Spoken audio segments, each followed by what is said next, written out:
Hoje é o último dia do governo de Jair Bolsonaro. E independente se você ama o Bolsonaro ou se você o odeia, eu quero te convidar a fazer uma coisa aqui que raramente é feita na internet, que é fazer uma análise desapaixonada, crítica, livre de sentimentos do que foi o governo de Jair Bolsonaro. Porque, novamente, independente se você gosta dele ou se você o odeia, eu acho que todos nós concordamos que algo deu muito errado. Algo deu muito errado. Não à toa, Bolsonaro é o primeiro presidente da história do Brasil, desde a redemocratização, que não conseguiu ser reeleito. E é o primeiro também que é obrigado a fugir do país antes do término do seu mandato. Então, a gente tem que avaliar isso, e acho que o dia 31 de dezembro é muito propício para a gente fazer isso, porque é quando a gente analisa o ano que passou, pensa no ano que está por vir e reavalia as nossas atitudes. Então acho que a gente analisar o que deu errado num governo que era tão promissor, quais as atitudes que foram tomadas de uma forma equivocada, de uma forma errônea, pode nos ajudar a evitar esses mesmos erros nas nossas vidas.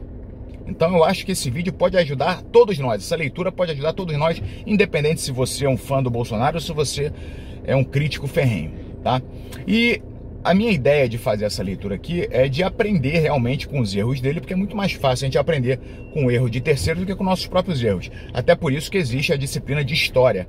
A gente estuda história, que é para aprender com os erros daqueles que vieram antes de nós tendo esperança que nós não iremos repeti-los. Mas eu tô aqui como uma pessoa que faz parte de um grupo minoritário que é completamente indiferente a Jair Bolsonaro. Eu já tive nos dois lados, eu já gostei muito desse cara, tive um carinho muito grande por ele, já odiei ele com toda a minha alma, e hoje eu consegui alcançar um estágio que é libertador, que é o estágio da indiferença. Para mim, tanto fez como tanto faz se ele vai levar uma vida maravilhosa na sua mansão na Barra, não sei o que, ou se ele vai pra cadeia. Para mim, tanto fez como tanto faz. Mas eu acho importante a gente fazer essa leitura aqui, porque a proposta do nosso canal é sempre ter uma visão crítica dos acontecimentos e principalmente para tentar ajudar vocês, que são meus inscritos aqui, que são membros do Casca Groquistão, a incorporarem coisas positivas e evitarem erros que Bolsonaro cometeu, que na minha visão foram erros crassos, assim, coisas absurdas que não podem ser cometidas por ninguém. Tá? Então, até por isso, para que você faça parte desse grupo seleto da internet, eu te convido a se inscrever aqui no canal agora. Clica no botão de inscrever-se. Tenho certeza que você vai gostar de se tornar um casca grossa, porque ao clicar nesse botão você vira um casca grossa automaticamente.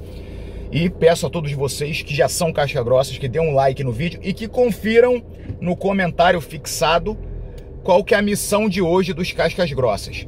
Todo dia tem uma missão para os cascas grossas aqui no comentário fixado. Vejam a missão de hoje, tenho certeza que vai ser bem bacana, e depois voltem para dizer se cumpriram. Cumpri, já fiz minha missão. Volta aí, escreve aí, que eu sempre gosto de ler esses comentários de vocês. Bom, galera, vamos lá. Como é que era? Vamos avaliar os fatos, né? Vamos fazer o famoso backtrack, que é o quê? Análise do que já aconteceu. Ou seja, é muito mais fácil a gente avaliar o que de fato aconteceu, que a gente já sabe que ocorreu mesmo, do que avaliar algo que está por acontecer. Então, quais são os fatos? Vamos lá. Quem era Bolsonaro em 2018? Bolsonaro em 2018 era um cara que era visto como a esperança do país, né, para quebrar o sistema. Era um cara que tinha um apoio popular monumental, que era capaz de, com um estalar de dedos, com um piscar de olhos, parar o Brasil, lotar as principais avenidas das principais cidades do país. Quem é que não lembra, pô? Avenida Paulista parada de ponta a ponta, Avenida Atlântica parada de ponta a ponta. Era o Bolsonaro convocar e a galera parava o Brasil. Era um cara que foi eleito juntamente com a maior renovação da história do parlamento, ou seja, ele falava que na sua campanha que precisava de governabilidade, que a gente precisava eleger novos deputados e senadores, e a gente fez isso. A gente promoveu a maior renovação do parlamento para que ele tivesse a governabilidade e pudesse implantar as suas ideias e as suas propostas. E como é que estava Lula em 2018? Em 2018 Lula estava preso, com meia dúzia de louco acampado na frente da Polícia Federal, dando bom dia, presidente, para ele todo dia. Bom dia, presidente, bom dia. Meia dúzia de maluquinho ali no assentamento sem terra que tinha na frente da Polícia Federal. Além disso, o Lula estava politicamente leproso, ou seja, ninguém queria estar próximo dele, né? Candidatos do PT a outros cargos começaram a trocar o vermelho do partido por lilás, por roxo, por rosa, começaram a botar a estrelinha cada vez menor, ninguém queria fazer material de campanha com Lula, né? Era um cara que estava morto politicamente. E você vê, é curioso perceber que ao final de 4 anos, os papéis se inverteram, né? Você tem Lula reeleito aqui no país, depois de todas as maracutaias, todos os crimes que ele cometeu, reeleito como sendo a esperança para o país, olha que doideira, com um apoio popular relevante, e você tem Bolsonaro fugindo antes do último dia do seu mandato, com o rabo entre as pernas e com apenas uma meia dúzia de apoiadores maluquinhos também na frente dos quartéis pedindo intervenção militar. Olha como é que a coisa mudou.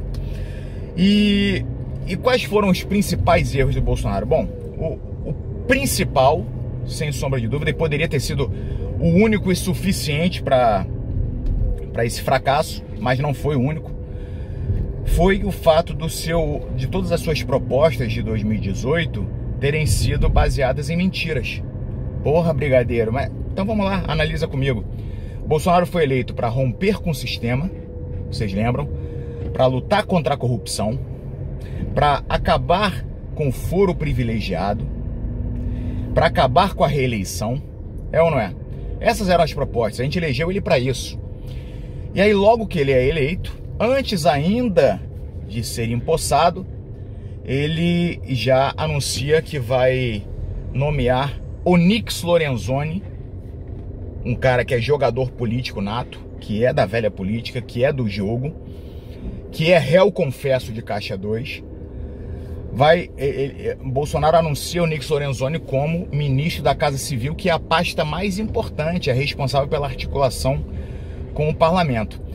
Ali, para mim, já acendeu uma luz vermelha e já me mostrou que ele não estava muito afim de enfrentar o sistema. Tanto é que foi o primeiro vídeo que eu fiz criticando o Bolsonaro. Se eu não me engano, o título desse vídeo é O Primeiro Erro do Capitão. E ali eu já fui crucificado pela militância, né? Amando do Carlos, amando do Felipe G. Martins, que é assessor do Bolsonaro. Essa galera botou a militância para me atacar e me chamar de comunista, de isentão, de new left, não sei o quê. Bom, além disso, o que a gente viu depois? A gente viu ele, desde o começo, trabalhando em prol de uma reeleição que ele dizia que iria combater e terminar com o advento da reeleição. A gente viu ele colocando o ASEF para defender o Flávio Bolsonaro, fazendo uso do foro privilegiado para proteger o Flávio Bolsonaro. A gente viu ele promovendo uma liberação recorde de dinheiro para o parlamento, abrindo as pernas para o Centrão e chegando a dizer, inclusive, eu sou o Centrão, né? Eu sou o Centrão, ele falava. Então, a gente vê que todas aquelas promessas foram baseadas em mentira. E nada que seja baseado em mentira prospera. A mentira não é perene, a mentira não perdura, a mentira não é durável. Então isso já seria suficiente para promover o fracasso do governo Bolsonaro, assim como foi responsável pelo fracasso do governo Dilma, pelo fracasso do governo Lula. Que as mentiras que são contadas em campanha, elas não são aplicáveis, e aí você gera uma distorção entre a expectativa do povo e a atuação daquele que foi eleito. E isso aí gera uma insatisfação muito grande e acaba com o declínio da popularidade, e um presidente sem popularidade não se mantém, porque aí precisa abrir as pernas cada vez mais para o parlamento, né, que são como tubarões num tanque e sentem o cheiro de sangue, que é a queda da popularidade do presidente. Bom, além disso, além de tudo ter sido baseado em mentira, quais outros erros assim escrachados, crassos que nós tivemos? Ao meu ver, uma outra coisa que é extremamente lamentável, eu sempre bato nessa tecla aqui, que é a falta de lealdade. Bolsonaro foi desleal com aqueles que estiveram com ele nos momentos mais difíceis, nos momentos que o levaram a ser presidente da República. E o caso mais emblemático aqui é o do Gustavo Bebiano. Não tem como você não falar do Gustavo Bebiano. É um cara que eu tive o prazer e a honra de conhecer mais de perto, de ter uma relação mais próxima, e é um cara que literalmente matava e morria por Bolsonaro. Era o cara mais fiel a Bolsonaro que você pode imaginar. E teve a sua cabeça entregue num primeiro momento, né? E aí depois, lógico, você vê aí os criadores de conteúdo, onde eu me coloco nesse grupo, Nando Moura, Diego Rox, Danilo Gentili, o Mamãe Falei, qualquer um que tecesse qualquer tipo de crítica, ainda que construtiva, era obliterado, tinha sua reputação devorada, assassinada por essa máquina que era fomentada, essa máquina de robôs e essa militância estúpida que era movimentada ali por Felipe G. Martins, por Carlos Bolsonaro, etc, etc. Então, e depois disso nós ainda tivemos, lógico, Sarah Winter da vida, o próprio Olavo de Carvalho e tantos outros que Bolsonaro, né, adubava, na hora que dava uma merda que o Bolsonaro tinha que estar junto, que ele fazia, não tem nada a ver com isso aí, tá ok? Não tem nada a ver com isso aí. Lavou as mãos quando Daniel Silveira foi preso, lavou as mãos quando Oswaldo Eustáquio foi preso, né? Quando o bicho pegou o Alan dos Santos também, ele apostou 10 no viado, meteu o pé. É um cara que não é leal aos seus, né? Ele exige que sejam leais, que as pessoas sejam leais com ele, mas ele mesmo não é leal aos seus. Então a falta de lealdade é uma coisa que vocês não podem jamais cometer. É uma falta grave de caráter. É uma falta absurda de caráter, assim. Patognomônico do mau caráter é a falta de lealdade. Sejam leais, sejam gratos àqueles que estão com vocês nos momentos difíceis. Falei de Felipe G. Martins, falei de Carlos Bolsonaro, e aqui vai mais um erro, que foi o péssimo assessoramento que o Bolsonaro teve. Bolsonaro se cercou de bajuladores, de pessoas que batiam palmas para os seus maiores erros, para os seus deslizes mais escandalosos, e faziam ele acreditar que ele estava indo bem quando ele estava cada vez se desviando mais do caminho da retidão e caminhando rumo ao precipício. Tanto é que esse fato dele ter ficado recluso depois que perdeu a eleição e tudo, não é porque estava tramando golpe, não é porque nada disso, é porque ele entrou em choque, porque ele realmente, ouvindo esse bando de imbecil que ele colocou ao seu redor, como Felipe G. Martins, como Carlos Bolsonaro, como Carla Zambelli, como Hélio Negão, ele se cercou desses capazes todos e essas pessoas distorceram a realidade. Para ele, Bolsonaro, ele estava abalando. Ele seria eleito facilmente no primeiro turno. Ele acreditava que ele seria eleito no primeiro turno facilmente. Que ele estava sendo incrível, que estava todo mundo amando ele. Que não sei o quê, porque ele ia fazer um rolezinho de jet ski e o pessoal, mito, uma meia dúzia que estava mito. E aí você tem que lembrar, volto a falar da história aqui, você tem que lembrar que os maiores imperadores do maior império que já existiu, que foi o Império Romano, eles tinham aqueles escravos com eles que eram responsáveis por vir no ouvidinho deles após cada vitória, né? Na celebração, nas festas das vitórias, quando eles conquistavam novos territórios, eles voltavam para a sede do Império Romano e aí tinham aqueles desfiles, né? César, não sei o quê. E aí eles iam nas bigas e a cada 100, 200 metros, conforme falam os livros de história, um escravo subia, um escravo que era só para isso, ele subia e falava no ouvido do imperador: Memento mori, memento mori. O que quer dizer? Lembre-se que és mortal, lembre-se que és mortal. Ou seja, meu irmão, segura tua peteca aí, meu irmão, baixa a bola, tu não é o cara não. Para manter você preso à realidade. Bolsonaro é um cara que se desprendeu da realidade, ele tinha uma leitura errada por conta de ter se cercado de bajuladores, de incompetentes. Felipe G. Martins, eu falo que foi um dos maiores responsáveis pelo fracasso do governo Bolsonaro, porque ele, além de ser incompetente na assessoria em si, ele ainda fazia Bolsonaro acreditar que estava indo pelo caminho certo, quando qualquer pessoa do mundo real via que ele estava fracassando. Aí temos mais um erro ainda básico, ainda mais quando você fala de um líder, que é a falta de empatia. A gente teve a maior pandemia da história recente do planeta. Mais de 600 mil brasileiros morreram, ou seja, praticamente todo mundo perdeu um ente querido, um amigo próximo, ou algum conhecido mais do seu círculo de amizade, né? E Bolsonaro foi incapaz de ir a um hospital para mostrar que estava se importando, pelo menos, com a perda das pessoas, com a dor das pessoas. Pelo contrário, as pessoas morriam, ele não só debochava, como ia fazer motociata, ia fazer rolezinho de jet ski, ia não sei o que, com as pessoas morrendo, asfixiadas. Esse foi um erro que o Trump cometeu, numa escala menor, porque o Trump, quando percebeu que a coisa era séria, ele deu o braço a torcer, mas aí já era tarde, perdeu muito da sua popularidade ali. E Bolsonaro foi incapaz de aprender com o erro do próximo. Pra vocês verem como é que é importante a gente aprender com o erro do próximo.